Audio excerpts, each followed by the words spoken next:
अज़वाजुकुम, अगर तुम अपनी बीवियों से मोहब्बत करते हो तो करो। अल्लाह, बीवी से कौन नहीं मोहब्बत करता? अब लोग बीवी से मोहब्बत करते हैं? करते कि नहीं करते? करते हैं भाई। बीवी तो मोहब्बत करने की चीज़ है। अपनी बीवी से करते हैं कि दूसरे की बीवी से करते हैं? आज हमारे समाज में जो नौजवान होते हैं ना, ये अपनी बीवी से कम दूसरों की बीवी से ज़्यादा मोहब्बत करते हैं।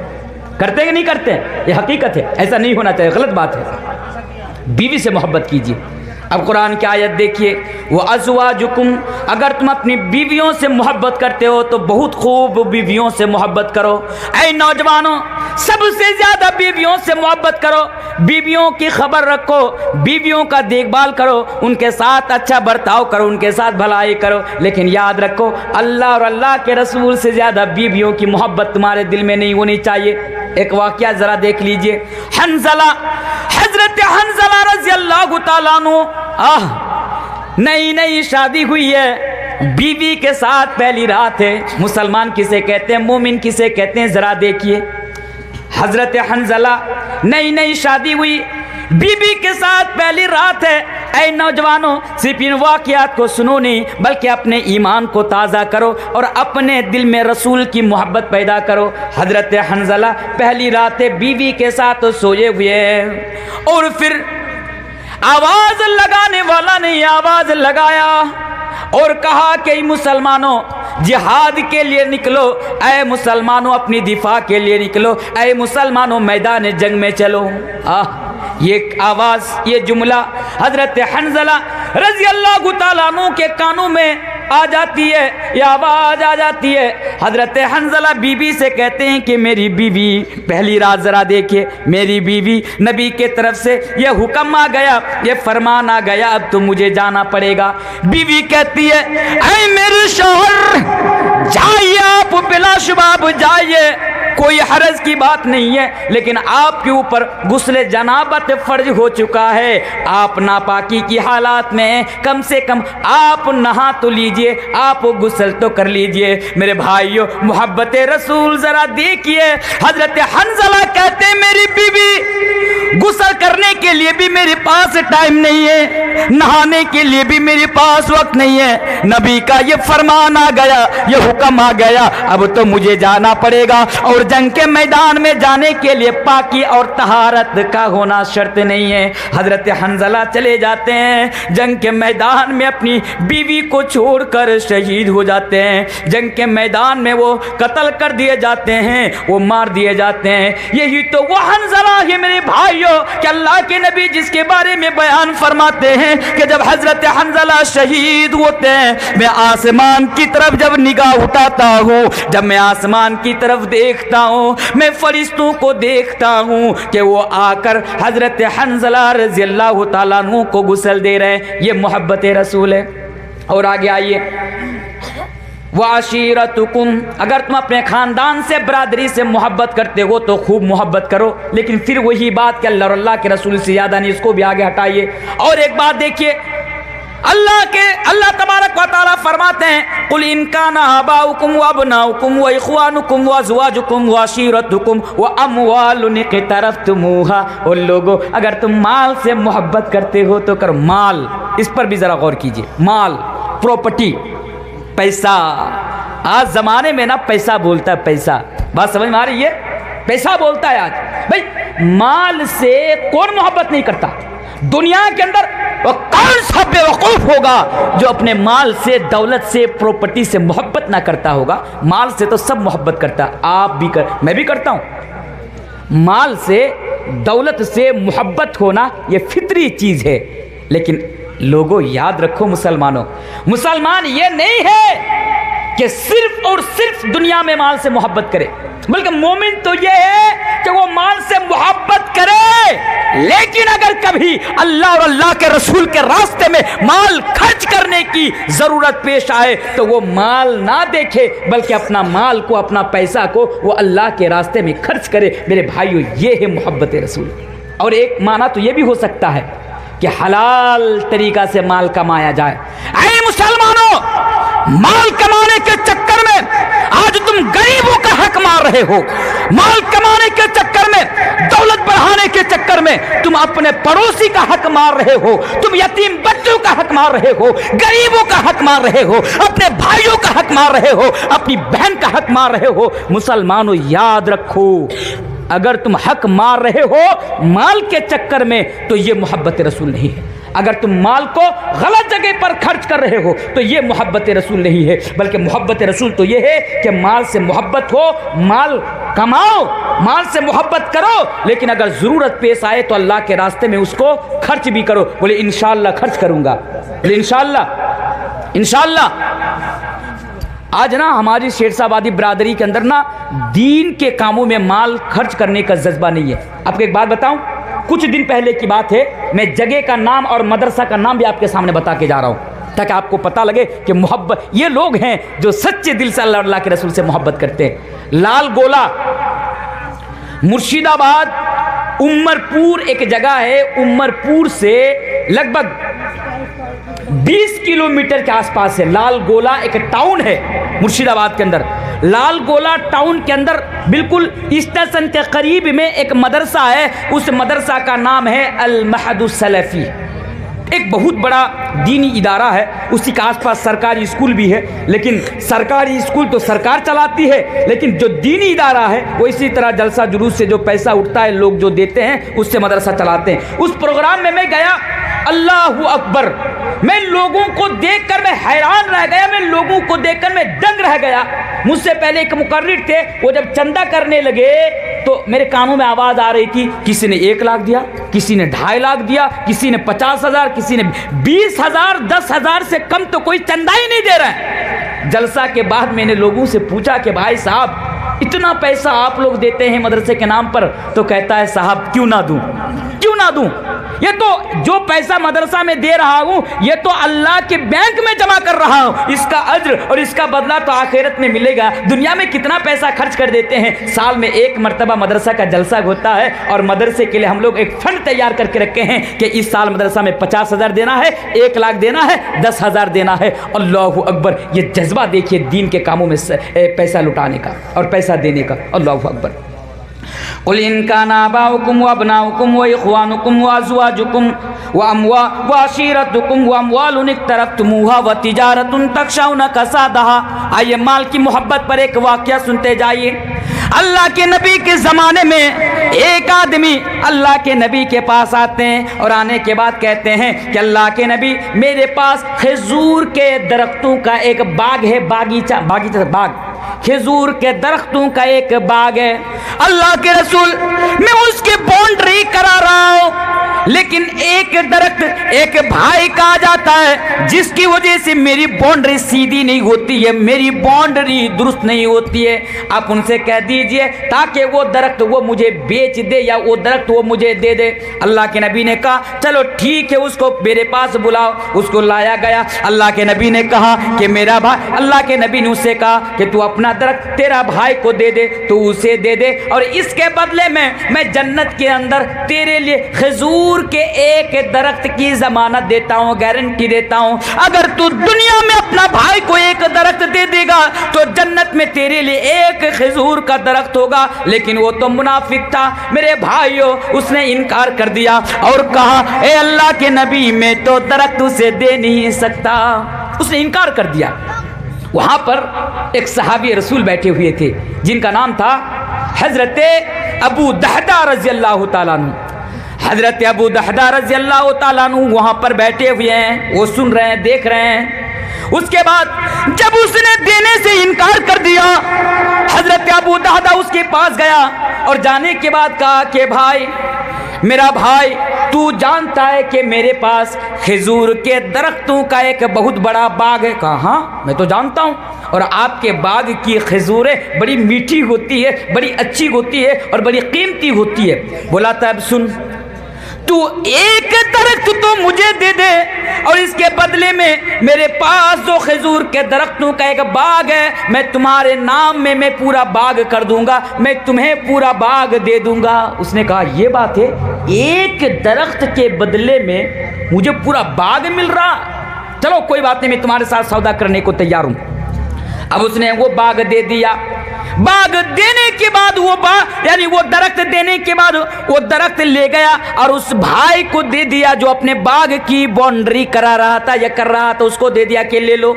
उसके बाद दौरा दौरा अल्लाह के नबी के पास आया और अल्लाह के नबी के पास आने के बाद कहा, ये अल्लाह के नबी वो दरख्त मैंने खरीद कर उसे दे दिया है, क्या मेरे लिए भी जन्नत के अंदर खजूर के दरख्तों का एक बाग होगा? अल्लाह के नबी ने कहा, हाँ ऐ अबू दहदा, तेरे लिए भी जन्नत के अंदर खजूर के दरख्तों का एक बाग होगा।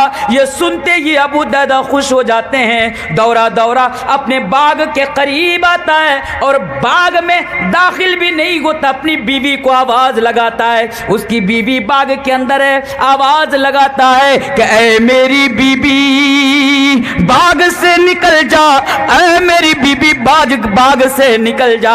आज से पहले ये बाग हमारा था, लेकिन आज से ये बाग हमारा नहीं है, ये बाग मैंने किसी को बेच दिया है, मैंने किसी के साथ सौदा कर लिया है। बीबी दौड़ी दौड़ी बाग से बाहर आती है और कहती है कि मेरे शौहर, आपने सच में ये बाग का सौदा कर लिया, आपने ये बाग बेच लिया? तो कहा कि हाँ, मैंने जन्नत में एक दरख्त के बदले मैंने दुनिया का इस बाग को बेच दिया।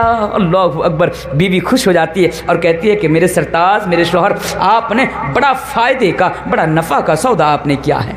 ये मोहब्बत रसूल है मेरे भाई, कि रसूल ने उससे कहा, उसने इनकार कर दिया तो अपना पूरा दरख्त उसे दे दिया और उसका एक दरख्त खरीद लिया। इसे कहते हैं मोहब्बत रसूल। बिजनेस से मोहब्बत करते हो तो बिजनेस से मोहब्बत करो। लेकिन फिर वही बात, अच्छा आप लोग सूदी बिजनेस करते हैं? सूदी करते हैं कि नहीं? आपके इलाके में करते हैं कि नहीं करते हैं? लोग मुसलमानों के अंदर करते हैं। सूद से ना, सूद का पैसा जब मोटी रकम मिलती है ना सूद के नाम पे, लोगों को बड़ा मजा आता है।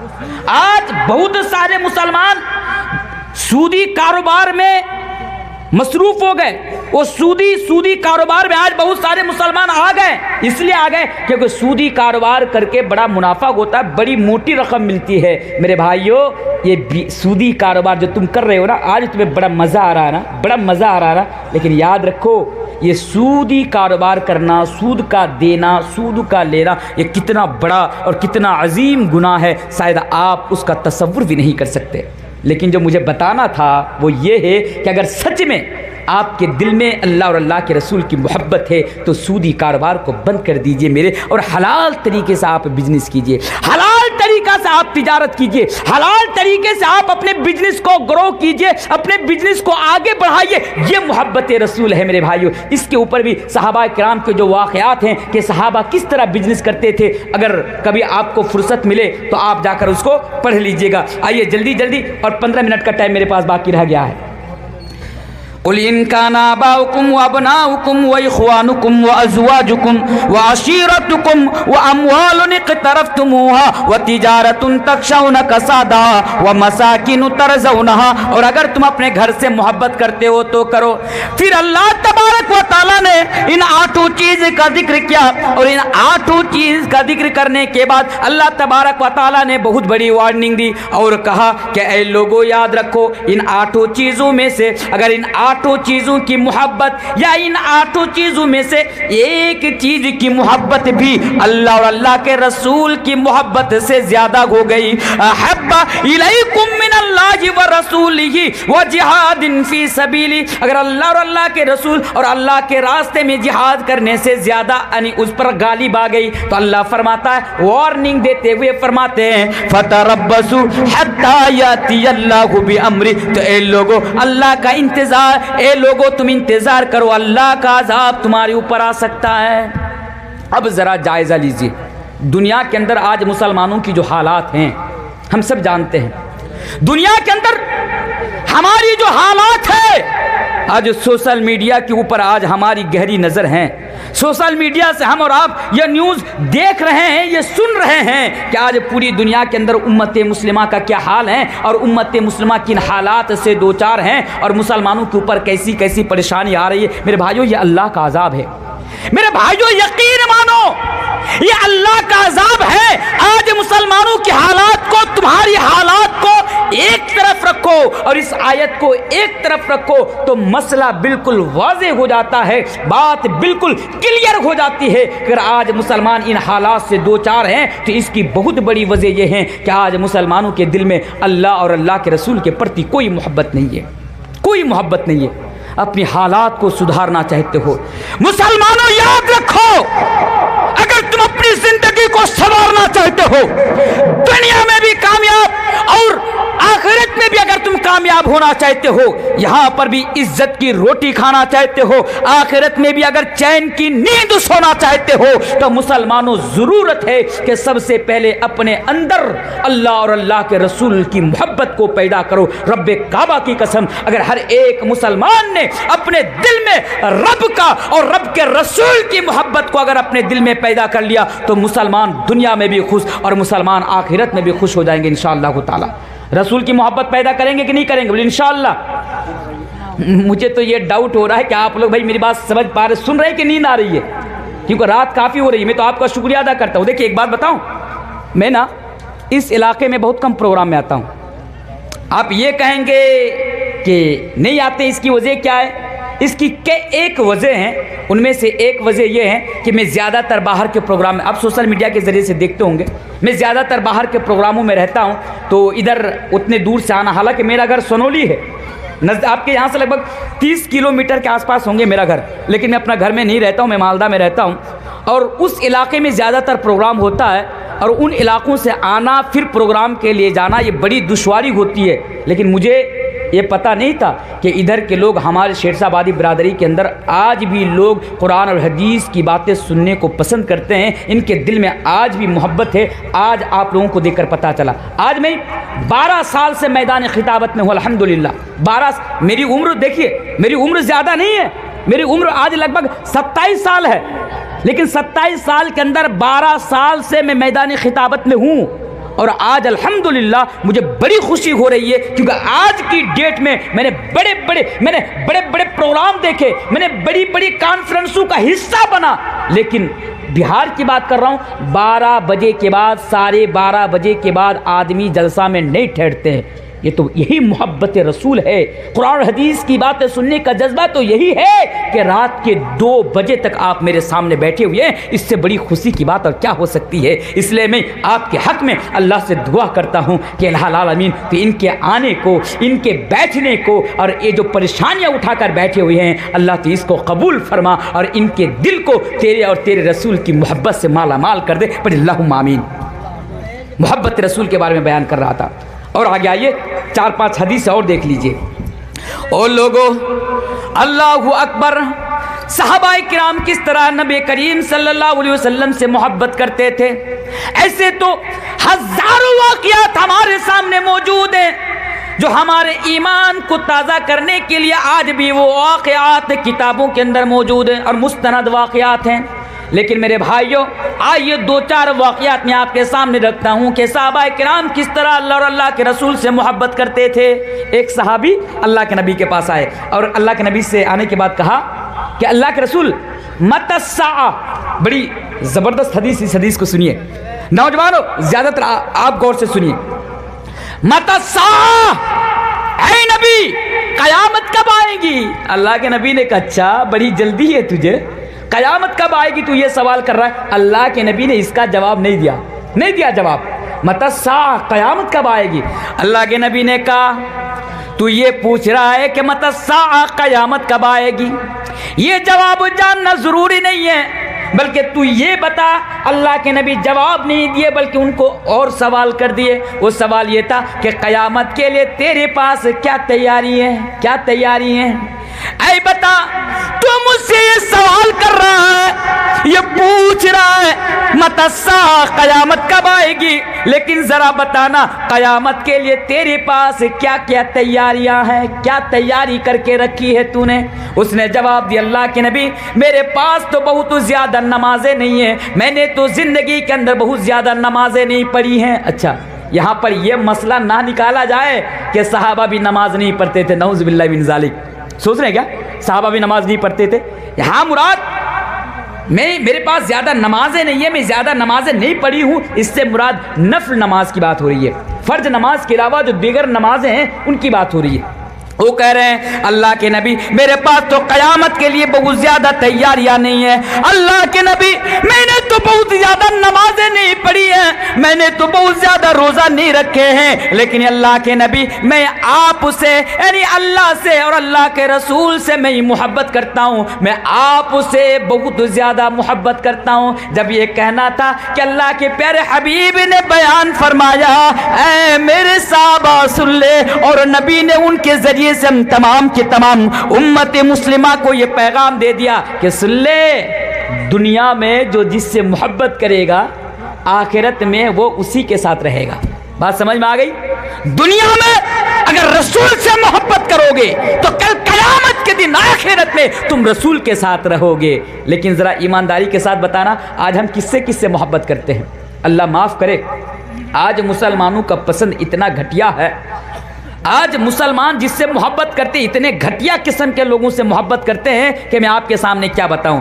गुटखा का प्रचार करने वाला, बीड़ी पीने वाला, सिगरेट पीने वाला, अपनी बीवी को रखकर दूसरों की बीवी को लेकर घूमने वाला, नाचने वाला, इधर जो हमारे देश में और हमारे समाज में गंदगी फैलाने वाला, आज हम इन लोगों से मोहब्बत करते हैं। हाय अफसोस, दुख है आपकी मोहब्बत पर और अफसोस है आपकी मोहब्बत पर। मेरे भाइयों याद रखो, नबी ने कहा दुनिया में तुम जिससे मोहब्बत करोगे आखिरत में तुम उसके साथ रहोगे। अगर दुनिया में गुटखा प्रचार करने वाला से अगर तुम मोहब्बत करोगे तो आखिरत में तुम उसी के साथ रहोगे। अब फैसला तुम्हारे ऊपर छोड़कर जा रहा हूं, मैं आपको नहीं बताऊंगा आपको दुनिया में किससे मोहब्बत करनी है, फैसला आपके ऊपर छोड़कर जा रहा हूं कि कल क़यामत के दिन आपको नबी के साथ रहना है या गुटखा का प्रचार करने वाला हीरों के साथ आपको रहना है। फैसला आप कर लेना। आइए और एक हदीस में आपके सामने रख देता हूं। एक सहाबी अल्लाह के नबी के पास आते हैं, आने के बाद कहते हैं या रसूल अल्लाह, ये अल्लाह के रसूल,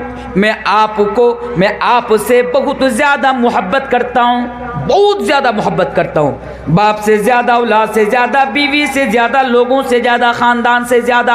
अल्लाह के नबी आपसे मैं बहुत ज़्यादा मोहब्बत करता हूँ। उसके बाद जब मैं घर में अपनी बीवी बच्चों के साथ रहता हूँ, जब मैं घर में रहता हूँ तो आपको देखने के लिए मेरा दिल बेकरार हो जाता है, मेरे अंदर से सुकून छिन जाता है, मैं परेशान हो जाता हूँ। फिर दौरा दौरा आपके पास आता हूँ और जब आपका दीदार कर लेता हूँ, आपको देख लेता हूँ तो अल्लाह के नबी मुझे सुकून मिल जाता है। अल्लाहु अकबर, कितनी मोहब्बत। आपको देखता हूं तो मुझे सुकून मिल जाता है। लेकिन ये अल्लाह के नबी एक बात सोच सोच कर मैं अंदर से परेशान होता जा रहा हूं। अल्लाह के नबी ने कहा कि वो क्या बात है? उस आदमी ने, उस सहाबा ने जवाब दिया कि अल्लाह के नबी आप तो नबी हैं, आपके पास भी मौत आएगी, मेरे पास भी मौत आएगी। देखिए सहाबी भी कह रहे रसूल के पास मौत आएगी। आज बहुत सारे लोग हैं मुसलमानों के अंदर, उसको अपना अकीदा दुरुस्त करने की ज़रूरत है, उसको अपनी इस्लाह करने की ज़रूरत है। आज वो कहते हैं कि नबी के पास मौत नहीं आई, बल्कि नबी तो पर्दा कर गए। गलत बात है, नबी के पास भी मौत आई। वमा मुहम्मदुन इल्ला रसूल क़द खलत मिन क़ब्लिहि रुसुल अफ़इन माता औ क़ुतिला इंक़लबतुम अला अक़ाबिकुम। इस तरह और भी आयतें हैं, बहुत सारी हदीसें हैं जो हमें ये बताते हैं कि रसूल के पास भी मौत आई है। तो सहाबी क्या कह रहे हैं, ज़रा देखिए। ऐ नबी आपके पास भी मौत आएगी, मेरे पास भी मौत आएगी। आप तो नबी हैं, जब आप जन्नत के अंदर जाएंगे तो आपका मकाम बड़ा बुलंद होगा, आप तो नबियों के साथ होंगे, आप तो बड़े ही स्पेशल जगह में होंगे। और खुदा न खास्ता मैं भी जन्नत के अंदर चला गया, मुझे भी जन्नत नसीब हो गई तो अल्लाह के रसूल मैं तो जन्नत के अंदर आपका दीदार ना कर सकूंगा, मैं तो जन्नत में जाकर आपको देख नहीं सकूंगा। ये सोच सोच कर मैं परेशान हो जाता हूँ। जब उसने ये कहा मेरे भाइयों, उसके बाद आयत नाजिल हो जाती है वमन युतिइल्लाह वर्रसूल फउलाइका मअल्लज़ीना अनअमा अल्लाहु अलैहिम मिनन नबिय्यीन वस्सिद्दीक़ीन वश्शुहदाई वस्सालिहीन। उस वाक़या के ज़िम्न में आयत नाजिल हो जाती है।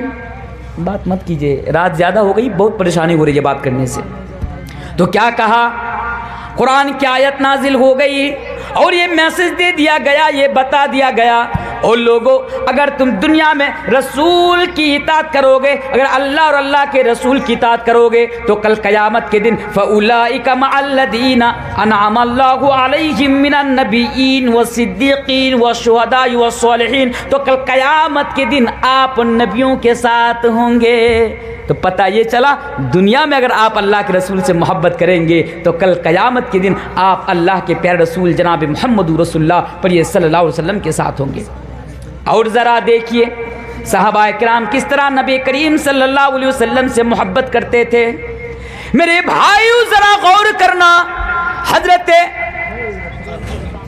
यानी एक सहाबी रसूल है जिनका मैं नाम भूल रहा हूँ। मेरे भाइयों, जंगे उहुद के मौके पर वो कत्ल कर दिए जाते हैं। जंगे उहुद के मौके पर वो कत्ल कर दिए जाते हैं। जब लड़ाई ख़त्म हो जाती है तो अल्लाह के नबी फरमाते हैं कि ज़रा उसे ढूंढ कर लाओ, कहाँ पे हैं। ढूंढने वाला ढूंढने के लिए निकलता है, आवाज़ लगाता है, लेकिन उनकी तरफ से कोई जवाब नहीं मिलता है, कोई जवाब नहीं मिलता है। उसके बाद जब ढूंढने वाला ये कहकर पुकारता है कि मैं नबी की तरफ से भेजा गया हूँ, मैं नबी की तरफ से आया हूँ, उसके बाद वो आवाज़ देता है कि हाँ मैं लाशों के ढेर में पड़ा हुआ हूँ। जल्दी जल्दी जाता है, क्या देखता है, पूरे जिस्म लहू लहान से भरपूर है, पूरे जिस्म के अंदर जख्म लगे हुए हैं, पूरे जिस्म के अंदर यानी काट दिए गए हैं, और आखिरी वक्त है, आखिरी सांस चल रही है। उसके बाद वो यानी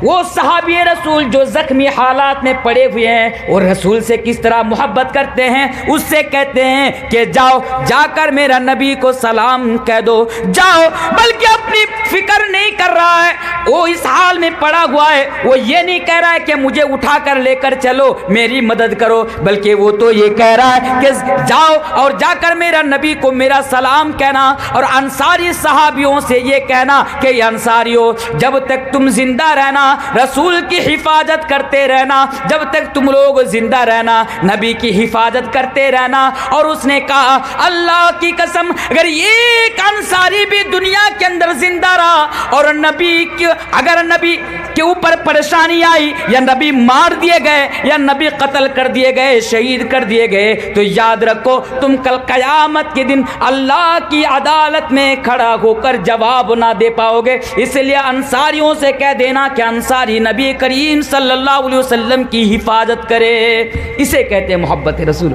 अल्लाह अकबर।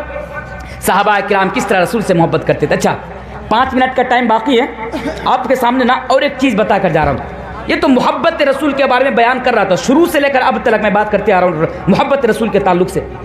लेकिन असल में ना मोहब्बत रसूल किसे कहते हैं, आप कैसे पता लगाएंगे कि आपके दिल में रसूल की मोहब्बत है या नहीं है। आइए 2-4 हदीस मैं आपके सामने पढ़कर चला जाता हूँ। अगर सच में अगर आपको लगता है कि आप रसूल से मोहब्बत, मैंने पहले कहा कि रसूल से मोहब्बत नहीं करेंगे तो आपका ईमान इनकम्प्लीट रह जाएगा। अब रसूल से तो आप कहते हैं, आप तो ज़बानी दावा करते हैं कि रसूल से मोहब्बत करते हैं,